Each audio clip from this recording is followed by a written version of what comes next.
There you go. John Tamihere says that the probe into Te Pāti Māori and Manuwera Marae, etc., he's saying it was politically and racially motivated. What do you say?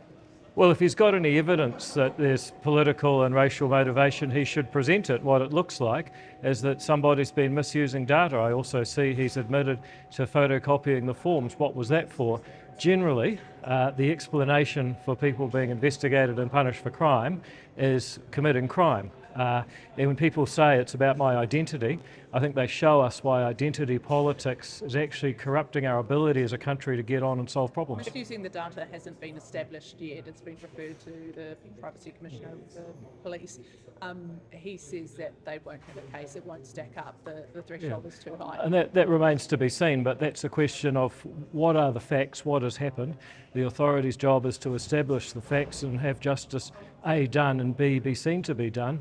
When someone tries to muddy the waters with this is all about my identity, people are prejudiced, people are racist with no evidence, that's what New Zealanders are getting sick of. If it does turn out that the data was inappropriately used, is there questions to be raised about a by-election in Tāmaki Makaurau?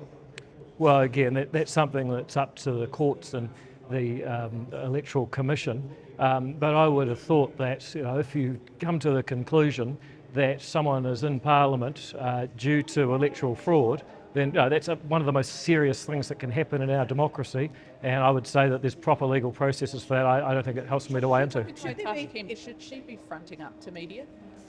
Well, again, I think it's up to her. If there's legitimate questions that the public have an interest in and journalists want to ask, personally, I always answer them. Do you think the Electoral Commission should be investigated over Manuwera Marae's involvement in the election?